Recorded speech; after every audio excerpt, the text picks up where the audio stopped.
Assalamualaikum warahmatullahi wabarakatuh. Selamat siang rekan-rekan mahasiswa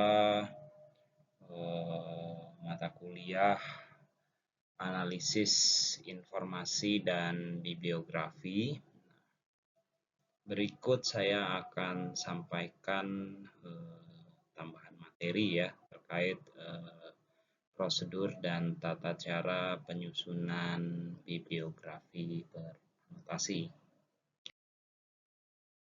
Oke, kita mulai dari pendahuluan tentang definisi dan tujuan bibliografi beranotasi, kemudian apa pentingnya dalam koleksi perpustakaan dan penelitian akademik gitu ya.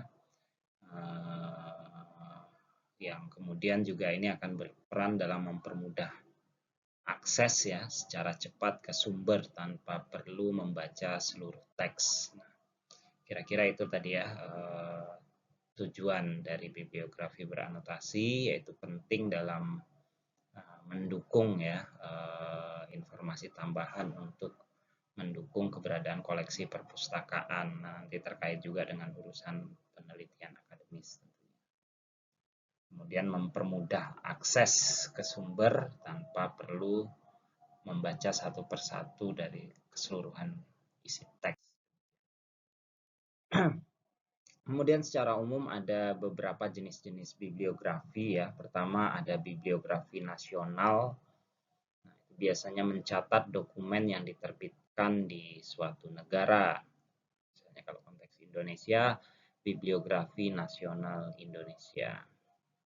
Kemudian ada juga bibliografi yang sifatnya universal ya. Universal itu atau lebih umum, mencatat dokumen yang ada di seluruh dunia tanpa batasan geografis tertentu. Kemudian yang ketiga ada bibliografi khusus ya yang terfokus pada topik, subjek atau periode tertentu biasanya. Nah, sekarang kita bicara tentang langkah-langkah penyusunan bibliografi beranotasi. Terdiri dari 7 langkah ya secara umum. Yang pertama menentukan judul bibliografi. Yang kedua mengumpulkan dan menyeleksi data. Yang ketiga mengelompokkan berdasarkan subjek. Yang keempat menyusun kata kunci. Yang kelima menyusun indeks. Yang keenam menuliskan isi dokumen. Dan terakhir yang ketujuh adalah mengedit atau meninjau akhir begitu ya. Nah, kita coba elaborasi masing-masing langkah ini ya, dari langkah pertama sampai dengan langkah ketujuh. Nah, pertama dimulai dengan menentukan judul bibliografi. Nah, langkah pertama ini adalah menetapkan judul ya, yang mencerminkan cakupan dan fokus dari bibliografi itu sendiri. Judul ini sebaiknya memberikan gambaran langsung kepada pembaca mengenai subjek atau tema yang dibahas dalam bibliografi, sehingga sesuai dengan jenis materi yang akan dimasukkan. Nah, yang kedua adalah mengumpulkan dan menyeleksi data. Nah, pengumpulan data ini melibatkan identifikasi dan pengumpulan sumber-sumber yang relevan dengan tujuan bibliografi. Nah, setelah data terkumpul, dilakukanlah proses seleksi untuk memilih materi yang paling sesuai dan penting ya. Sehingga bibliografi tetap fokus dan bermanfaat bagi audiens yang dituju. Kemudian yang berikutnya adalah mengelompokkan berdasarkan subjek. Nah, bagaimana maksudnya? Agar materi tersusun secara sistematis, setiap sumber ini dikelompokkan berdasarkan subjek atau topik-topik tertentu. Nah, ini akan membantu nanti pembaca atau pemustaka untuk menemukan area tertentu dengan lebih mudah. Pengelompokan berdasarkan subjek juga menciptakan alur yang lebih teratur.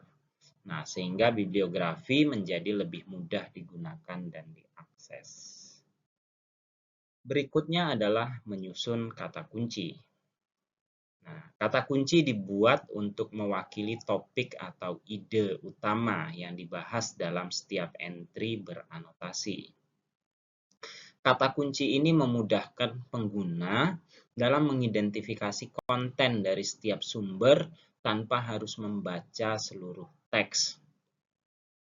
Kata kunci biasanya diambil dari judul, abstrak, atau tema utama dari masing-masing dokumen tersebut.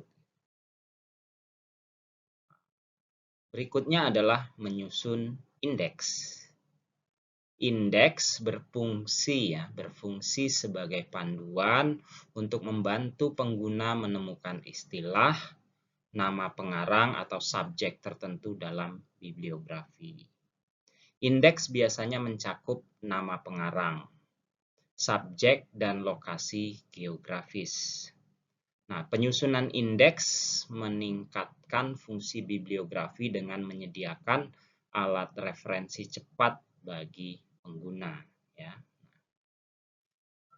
Intinya adalah dengan indeks ini bisa menjadi alat referensi cepat untuk temu kembali oleh pengguna atau pemustaka ya kalau di perpustakaan.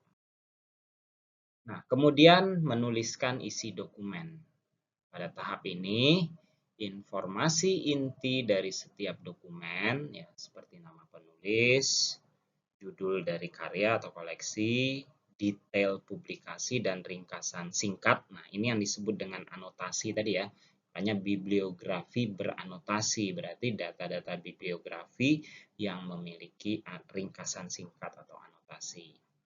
Nah, ini semuanya dicatat gitu ya. Nah, anotasi ini nanti akan memberikan gambaran singkat termasuk tujuan, argumen utama, dan relevansi dokumen. Sehingga memudahkan pengguna memahami nilai dokumen tanpa perlu membacanya secara penuh ya, atau secara utuh atau secara menyeluruh. Nah, kemudian mengedit dan meninjau akhir. Nah, ini tahap terakhir ya.